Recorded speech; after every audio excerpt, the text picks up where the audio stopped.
want this folded up. That got caught in the seam, but it was just a thread from here, Okay. so I just snipped it. So we want to be able to press these open.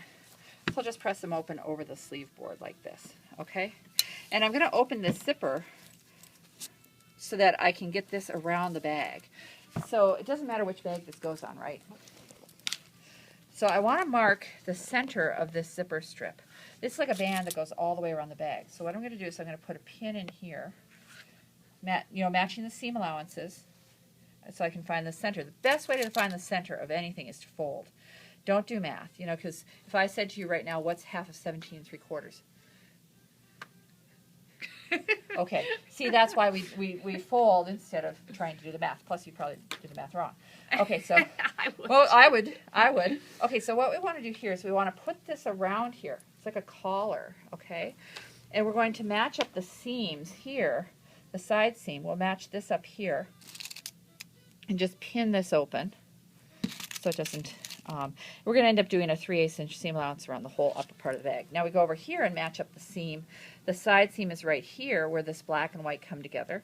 So I'll put the seam right there and pin this like that, keeping the seam open. Then, you see, I can match up the pins. See how we left the pin here when you were doing the handles, because that way we don't have to fold it and find that center position again.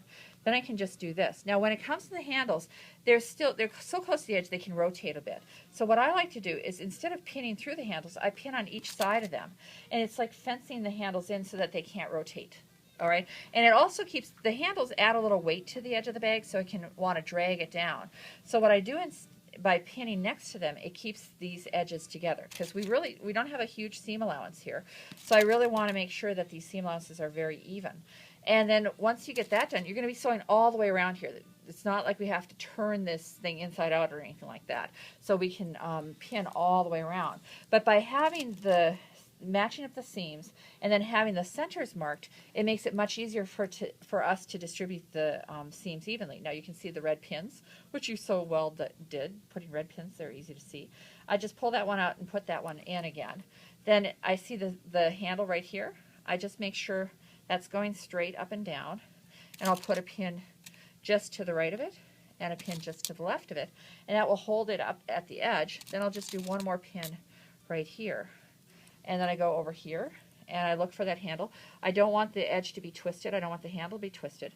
So I'll just pull. I actually pull with the lower fingers of my hand and my palms. And I go like this so that I can reach over and pinch it together so that I distribute the fabrics evenly. Now I ended up grabbing two pins, but I'll put one in here and one in on this side here. Then I just have one more pin to go. Then I've done this bag for you. You get to do the other bag. But then I would do a 3/8 inch seam allowance, or barely 3/8, about where the, like you want to be beyond the serging.